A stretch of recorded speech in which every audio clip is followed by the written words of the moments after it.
বলছি আজকে 2 দিন ব্যাপী আপনাদের স্টুডেন্ট ফ্রন্টের রাজ্য সম্মেলন হলো এবং আজকে শেষ মুহূর্তে আমরা দেখলাম যে ছাত্র জনতার সমাবেশ। এই সমাবেশ কতটা সফল বলে মনে করছেন? দেখুন, আমাদের লক্ষ্য উদ্দেশ্য হচ্ছে এটাই, শুধুমাত্র ছাত্ররাদেরকে নিয়ে কাজ নয়, শিক্ষা ছাত্রদের সাথে যেমন যুক্ত, অভিভাবকদেরকে এই বিষয়ে সচেতন করতে হবে। সেই জন্য আমরা রাজ্য সম্মেলন করেছি 1.5 দিন ধরে, আর ঘন্টা কয়েক আমরা করলাম ছাত্র জনতা সমাবেশ, অর্থাৎ অভিভাবকদের সাথে ছাত্রদেরকে নিয়ে শিক্ষার কোন কোন জায়গায় অবস্থা, শিক্ষার ক্ষেত্রে আমাদের রাজ্য কতটা দিচ্ছে, স্কুল কিভাবে বন্ধ হয়ে যাচ্ছে, বেকারত্বের সংখ্যা বেড়ে যাচ্ছে, চাকরি পাচ্ছে না, স্কুল ছুটের সংখ্যা বেড়ে যাচ্ছে, ভর্তির সংখ্যা কমে যাচ্ছে, এই সমস্ত বিষয়গুলো নিয়ে আজকে হলো। আজকে ব্যাপকভাবে বাংলাদেশের সাধারণ মানুষ, আমাদের পার্টির ইন্ডিয়ান সেকুলার ফ্রন্টের একটা শাখা সংগঠন হচ্ছে স্টুডেন্ট ফ্রন্ট, ঠিক কথা, কিন্তু আজকে প্রচুর সাধারণ মানুষ আজকে উপস্থিত হয়েছে। এটা আমাদের কাছে একটা বড় পাওনা, কারণ আমরা লোক জমায়েতের ব্যাপারে বেশি আমরা ছিলাম না, কারণ আমাদের এটাই ছিল যে কত বাইরে থেকে লোক আসে আমরা দেখবো, মানে বাইরে থেকে লোক মিনস আমাদের পার্টির সংগঠনের বাইরের লোক আসছে কি আসছে না, এটা আমাদের পরীক্ষা করার ছিল। আজকে দেখলাম যে ব্যাপকভাবে লোক এসছে, যারা আমাদের পার্টির অঞ্চলে আমরা দায়িত্ব দিলে 5,000 করলে আনলে তো ওখানে লোক ধরা দিয়ে না করে সাধারণ মানুষ কতটা আমাদের সাথে জুড়তে চাইছে দেখলাম, তাতে আমরা সাকসেস। যে সাধারণ মানুষ আজকে আমাদের ছাত্র জনতা সমাবেশে তারা গ্রহণ করেছে। তৃণমূল ছাত্র পরিষদ বলছে যে ছাত্র সমাবেশের নাম করে সব লুঙ্গি বাহিনী নিয়ে এসছে, সব বয়স্ক লোকদেরকে। তৃণমূলের নেতাদের বক্তব্য, যেটা আমাকেও আমাদের ছেলেরা কি স্ক্রিনশট পাঠিয়েছে, আমি ভাবতে পারছি না বিজেপি যে ভাষায় কথা বলে, তৃণমূলের টিএমসিপির ছেলে মেয়েরাও সেই ভাষায় কথা বলতে শুরু করে দিল। যদিও কদিন আগে শওকতবাবু বলেছিলেন না যে আইএসএফকে ভোট দাও না, বিজেপিকে ভোট দাও, অনেক সুবিধা বেশি পাবে, এই ধরনের কথা বলেছিল। মানে কোনো একটা জায়গায় সেই রসুনের কোয়াটা কোনো একটা জায়গায় গিয়ে মিশছে। তো তৃণমূলের যে কথা বলছে ওদের কথাকে আমরা পাত্তা দিই না, ওরা হতাশার মধ্যে আছে। সামান্য একটা কলেজে নির্বাচন করতে ওরা ভয় পাচ্ছে। আমাদের জাগলগাছি হাই মাদ্রাসা নির্বাচনে তারা অংশগ্রহণ করতে আমাদেরকে দিল না, মানে তারা কন্টেস্টের সামনাসামনি হতে ভয় পাচ্ছে। ফলে যখন এত মানুষজন দেখছে এরা লুঙ্গি বাহিনী বা মিথ্যাভাবে যেভাবে ঠিক বিজেপি অপপ্রচার চালায় এরা চালাচ্ছে। তবে একটা কথা বলবো, ওদের নামে যত বিশ্লেষণী আপনি বা এর যুক্ত করেন না কেন সেটা কম হয়ে যাবে। ওদেরকে নিয়ে আমরা দায়িত্বদের মধ্যে রাখি না। দুপুরে এসে সুন্দরবনের মধু পেলেন এবং জয়নগরের মা আরেকদিকে পাঞ্জাবি, কি বলবেন? এতগুলো বড় অ্যাচিভমেন্ট, এটা তো আমার অনেকের রাগ হয়ে যাবে। আর বললেন না ভাঙড়ের সবজি, ভাঙড়ের তাজা সবজি, যেটা জ্যোতিবাবু চেয়েছেন এশিয়ার লার্জেস্ট এগ্রিকালচার জোন করতে, তারপরে গঙ্গা দিয়ে অনেক পানি বয়ে গিয়েছে, যার আগামী দিনে যদি রাজ্য পরিচালনার দায়িত্ব পাওয়া যায় সেটা আবার জ্যোতিবাবুর স্বপ্নটা বাস্তবায়ন করার আমরা চেষ্টা করব। তো এটা আমাদের কাছে বড় অ্যাচিভমেন্ট, সত্যি বড় পাওনা যে আমাদের ছাত্রদের যে ক্রিয়েটিভ চিন্তা ভাবনা, এটা আমি সত্যি আমি আপ্লুত। যে এই যে আমি শুধু একটা জিনিস জানতে চাইবো, আমার জামার সাইজ তোমরা জানবো কি আমি কিন্তু জানি না। আমি নামাজ পড়ে আমি বাড়ালাম, আমার মনে হলো একটা জায়গায় জিজ্ঞাসা করবে, দেখবেন এরা এই যে এরা আমার জামার মাপ নিয়েছে কিন্তু আমাকেও জানায়, মানে এই চতুরতাটাও দরকার আছে আজকের দিনে। তবে এটা লিমিটের মধ্যে যেন থাকে, এই চতুরতাটা মানুষ ক্ষতি না করার ক্ষেত্রে চতুরতা না হয়, মানুষের ভালোর জন্য। একটা আমাকে ইমপ্রেস করেছে, আমার ভালো লেগেছে, আমাকে সত্যিকার আমার জামার মাপ আমার ফিটিং কীভাবে হবে, নাহলে আমার তো 44 সাইজ হয়তো ঝুল থাকলে হতো, 44 সাইজ বডিতে পড়লে আমার দুটো নকশা সিটির মধ্যে ঢুকে গেছে, সেটা নয়, সেটা ভেবেছে। নিউ টাউনে দুর্গাঙ্গন হচ্ছে, আর সেখানে মসজিদের জায়গা লোকে দান করেছে, সেখানে মসজিদ করতে দেওয়া হচ্ছে না, দুর্গাঙ্গন হচ্ছে, কি বলবেন এমএলএ সাহেব? প্রথম কথা বলি, সরকারের কাজ মসজিদ বা মন্দির নির্মাণ করা নয়। সরকারের কাজ হচ্ছে মসজিদ মন্দিরে যারা যাচ্ছে তারা সুরক্ষিত থাকছে কি থাকছে না, সঠিকভাবে প্রেয়ার পুজো প্রার্থনা নামাজ ঠিকমতো করতে পারছে কি পারছে না দেখা। তার পরিবর্তে বিজেপির সাথে রেসারেসি করে বিজেপির তালে মিলিয়ে মমতা ব্যানার্জি পশ্চিমবাংলার ধর্মের রাজনীতিকে আমদানি করছে। বিজেপি যেমন করছে তো করছে, কখনো আপনার মহাকাল মন্দিরের জন্য 25 একর জমি, কখনো 400 কোটি টাকার উপরে খরচ করে আপনার দীঘাতে জগন্নাথ ধাম, তো কখনো হেলথের জমি, ওয়েস্ট বেঙ্গলের হেলথ ডিপার্টমেন্টের জমি যার আজকের মূল্য প্রায় 1100 কোটি টাকা, সেই টাকার জমিটা দুর্গাঙ্গন করতে চাইছে। দেখ, এটা আমি চরম বিরোধী, সরকারের এটা কাজ নয়। সরকারের কাজ হচ্ছে যারা দুর্গা উৎসব পালন করছে তারা সেই সময় একটা নতুন জামা কেনার মতো সামর্থ্য আছে কিনা নাই, সেই হিন্দু মানুষগুলোর তার রুজিরুটি বাড়ছে কি বাড়ছে না এটা দেখার দরকার। যাচ্ছে এখন আমরা কি দেখছি, ছাতনা গ্রামটার নাম ছাতনা জামে মসজিদ, ছাতনা দক্ষিণপাড়া জামে মসজিদ। তো আমি আপনারা জানি না কি মমতা ব্যানার্জি কোথায় পৌঁছাচ্ছে আস্তে আস্তে। এই চুরি করে সেই চুরি করে আমি খোঁজ পেয়েছিলাম। রিসেন্ট দেখলাম মানুষের চোখ চুরি করে নিয়েছিল। চোখ চুরি ঢাকা দেওয়ার জন্য রাতারাতি একটা বড় চাকরিও দিয়ে দিল, যাকে এই বিষয়ে তোলপাড় হয় যে মসজিদের জমিকে ওরা ছাড়ছে না। উত্তরপ্রদেশে দেখেছি আমরা মসজিদকে দখল করে নিচ্ছে কারা? উগ্রবাদী, যারা হিন্দুকে সামনে রেখে, বিজেপির ব্যানারকে সামনে রেখে যারা হিন্দুত্ববাদীর কাজ করছে, তারা মসজিদকে তারা দখল করে নেওয়ার চেষ্টা করছে।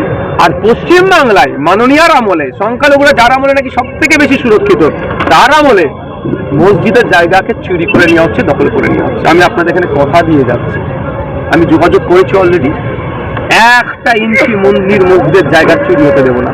আমি আজ থেকে 3-4 বছর আগে বলেছিলাম এই তৃণমূলের আমলে কেউ সুরক্ষিত নয়, মন্দিরের জায়গা এরা চুরি করে নেয়, মসজিদের জায়গা চুরি করে নেয়, হাতে নাতে তার প্রমাণ।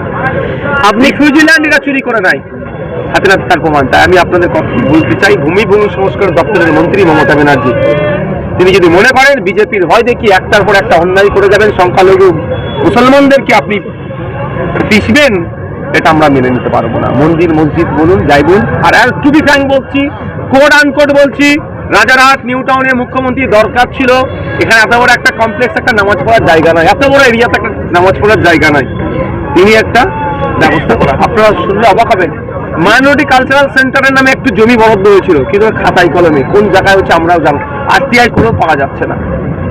আর উল্টে কি দেখছি, যেটা মুসলিম সমাজের পূর্বপুরুষেরা মসজিদের জন্য যে জায়গাটুকু দিয়ে গিয়েছিল, সেটাও রাজ্য প্রশাসন মুখ্যমন্ত্রীর আমলে, মমতা ব্যানার্জির আমলে সেটাও হচ্ছে কেড়ে নেওয়ার চেষ্টা হচ্ছে। এটা আমরা করতে দেবো না। আপনি যেমন বললেন যে দুর্গাঙ্গন হচ্ছে হেলথ ডিপার্টমেন্টের জমিতে, কিন্তু স্থানীয় মানুষদের অভিযোগ তাদের অনেকের জমি জোর করে নিয়ে নেওয়া হচ্ছে দালাল চক্র দিয়ে বা ওখানে জমি মাফিয়াদের দিয়ে। যে জমির দাম প্রায় 25 লাখ 30 লাখ টাকা কাটা, সেখানে 80,000 টাকা কাটা দিয়ে জোর করে নিয়ে নেওয়া হচ্ছে তাদের কাছ থেকে। আমি তো অনেক আগে কথা বলেছি, আজকে ভাঙড়ে এয়ারপোর্ট করার স্বপ্ন দেখাচ্ছিল, ভাঙড়ে ভোগালী 1 ভোগালী 2 আশপাশে এয়ারপোর্ট করার চক্রান্ত করছিল। আমি তারপর চিৎকার চেঁচামেচি করার পরে আর করেনি। এখন ওরা টার্গেটে আছে ফার্ম চিহ্নকে ভাঙড় থেকে মুছতে পারলে এয়ারপোর্টের জন্য 11 নেবো। কেন কারা জায়গাটা কারা হই করছে দেখুন, যারা জমি মাফিয়াগিরি করে, যারা তোলাবাজি করে। এখানে 25,000 টাকা আপনাকে কাটা দেবে, যে কাঁধে বন্দুক দেবে কানে, আর এই 25 লাখ টাকা টাকা বিক্রি করে। তো আমি বলবো যাদের সাথে এই অন্যায়গুলো হচ্ছে, আমি তাদেরকে বলবো আপনারা সই করবেন না, সইটা আপনারা করবেন না। আপনাদের কাজ হবে একটা মেল করে রাখা, থানাতে ডিসিকে বা সিপি স্যার যারা আছেন তাদেরকে একটা করে মেল করে রাখা, অমুক ব্যক্তি আমাকে জোর জবরদস্তি করছে, এইটুকু। আর ভূমি সংস্কার দপ্তরের মন্ত্রী হচ্ছে মমতা ব্যানার্জি মহাশয়, তাকে একটা মেল করে রাখা। এতটুকু কাজ করে আমাকে একটা চিঠির কপিটা দিন, তারপরে কত বড় সেন যারা বাহুবলী হয়েছে, আমিও দেখব জনগণের জমিকে কিভাবে তারা কেড়ে নিতে পারে। মাননীয় বিধায়ক, রাষ্ট্রবিজ্ঞানের শিক্ষার্থীরা যখন রাজনৈতিক ইতিহাস পড়বেন, তখন সেখানে তারা পড়বেন যে ইন্ডিয়ান সেকুলার ফ্রন্ট ISF এর প্রথম বিধায়ক দিয়েছে ভাঙড়, প্রথম ISF সদস্য দিয়েছে ভাঙড়, এবং স্টুডেন্ট ফ্রন্ট ISF এর ছাত্র সংগঠন তাদের প্রথম সম্মেলনও অনুষ্ঠিত হয়েছে ভাঙড়ের মাটিতে। আপনি কি বলবেন এই ইতিহাস সম্বন্ধে? ভাঙড় বারবার ইতিহাস তৈরি করেছে, শুধু ISF এর ক্ষেত্রে নয়। আপনি ভাঙড়ের ইতিহাসটা, এই রাজনীতির ইতিহাসটা দেখুন। একদিকে যেমন রাজনৈতিক কারবারীরা ভাঙড়কে কলুষিত করার চেষ্টা করে গেছে, আর ভাঙড়ের সাধারণ মানুষ সবসময় সে ইতিহাস তৈরি করে গিয়েছে। 2011 সাল দেখুন, উল্টো ইতিহাস হয়েছে।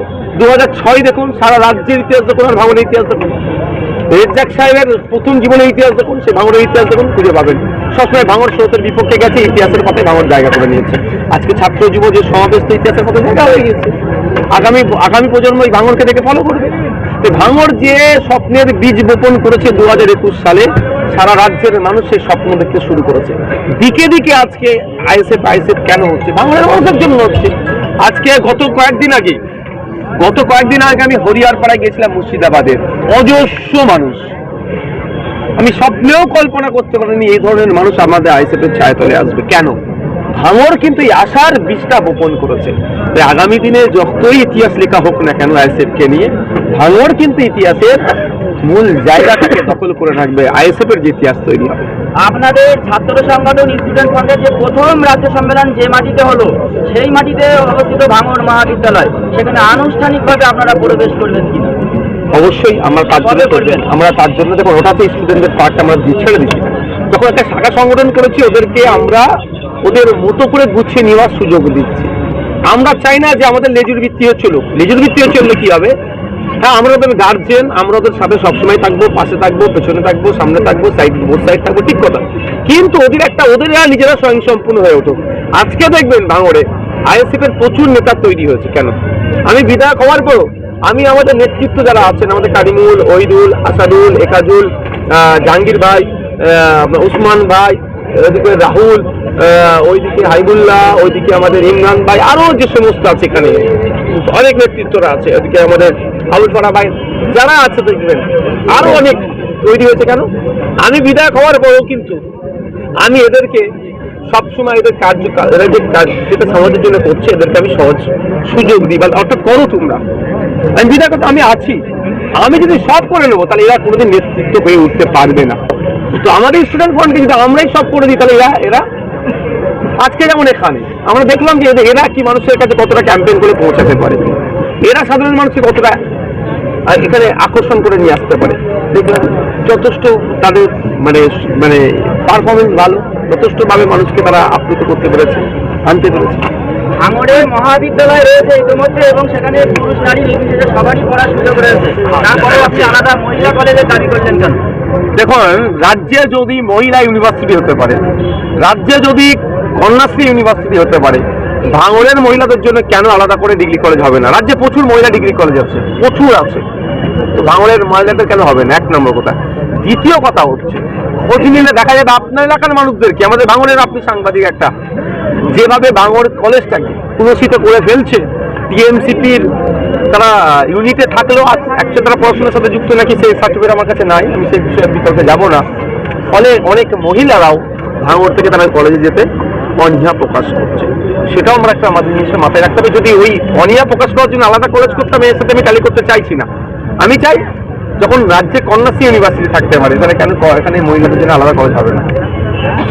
সাহেব বলছি, আগামী 6 ডিসেম্বর মুর্শিদাবাদের বেলডাঙ্গায় আপনারই একজন কলিগ, তৃণমূল কংগ্রেসের সমর্থিত বিধায়ক হুমায়ুন কবির, তিনি বাবরি মসজিদ উদ্বোধন করবেন। সেখানে আপনার ভাইজান আব্বাস সিদ্দিকেরও ইনভাইট করার কথা রয়েছে। আপনাকে যদি বলেন সেখানে যাবেন, বা মসজিদ সম্পর্কে কি বলবেন? ধরুন, কেউ মসজিদ করবেন, কেউ মন্দির করবেন, কেউ গির্জা করবেন, কেউ গুরুদুয়ারা করবেন। আমি ধার্মিক মানুষ, আমি সেকুলার প্র্যাকটিস করি, কিন্তু আমি কিন্তু ধার্মিক মানুষ। যেগুলো প্রোগ্রাম ছিল শেষ করেছি, মাগরিবের নামাজ পড়েছি, আবার শুরু করেছি। আমি কিন্তু আমার বিশ্বজিৎ দা সেকুলার মাইন্ড নিয়ে চলে, কিন্তু ধার্মিক। উনি ওনার ধর্মীয় উৎসব উদযাপন করে কেউ ওনাকে ভালো। তো এইটা আমি একটা কথাই শুধু বলবো, আমি একটা কথা বলবো, এতদিন পরে মুর্শিদাবাদে হসপিটাল হওয়া দরকার, ইউনিভার্সিটি হওয়া দরকার, দাবিটা খুব জোরে উঠছে। এইটা মুর্শিদাবাদের মানুষকে কাজে লাগাতে হবে যে সত্যি ইউনিভার্সিটি চাই, হসপিটাল চাই। এতদিন কিন্তু আমরা অনেক চিৎকার করেছি, ওইভাবে দাবিটা সারা রাজ্যের মানুষ, প্রান্তে প্রান্তের মানুষ কিন্তু আওয়াজ শুনেনি। যে ওখানে একটা ধর্মস্থান তৈরি আমার কথা হয়েছে বলেছি, আগামী দিনে কি হয় বলতে পারবো না। 6 ডিসেম্বরের পরে এই বিষয়ে বক্তব্য দেবো, কারণ ইতিমধ্যে হুমায়ুন সাহেব অনেক কথা বলেছেন। বারকাইয়ে যে হুমায়ুন সাহেবের কথাতে হায় হা মিলিয়েছে, সবাই ব্যাক শেয়ার করেছে। আমি এখন হায় হাও মিলাবো না, হায় নাও বলবো না। 6 ডিসেম্বরের পরেই বাবরি মসজিদ বলুন বা মুর্শিদাবাদের ধর্মস্থান বলুন, এই নিয়ে মন্তব্য করবো। তবে আমি একটা কথা বলবো, এই যে এখন রেড়ে করে উঠেছে মানুষজন, মুর্শিদাবাদে হসপিটাল দরকার, কি বলে হসপিটাল দরকার, আগে ইউনিভার্সিটি দরকার, আগে কলকারখানা দরকার, এইটা মুর্শিদাবাদের মানুষকে কিন্তু ক্যাশ করতে হবে। তৃণমূলীরা অনেক চিৎকারাচি করছে, যদিও তৃণমূলের বিধায়ক হুমায়ুন কবির সাহেব, তৃণমূলীদের বলবো 6 তারিখের আগে আপনারা একটা শিলান্যাস করে দিন ইউনিভার্সিটি, ফুল প্লেজের মুর্শিদাবাদ ইউনিভার্সিটি। কেএন কলেজের ঐতিহ্য আছে, সেটাকে না ধ্বংস করে আলাদা একটা করে দিন। আগামী 2026-এ 25শে জানুয়ারি আইএসএফ প্রতিষ্ঠা দিবস, ওই মঞ্চে কি আপনি উপস্থিত থাকতে পারবেন? হ্যাঁ, কারণ কোশ্চেন ওরা ল অ্যান্ড অর্ডারের ব্যাপার আছে। তবে আমি না থাকলে হাজারো লাখো নওশাদ সিদ্দিকী থাকবো, চিন্তা নেই, আমি এবারে থাকছি। কৃষিদাও থাকবে, একদম আমি থাকছি। ঠিক আছে, থ্যাংক ইউ।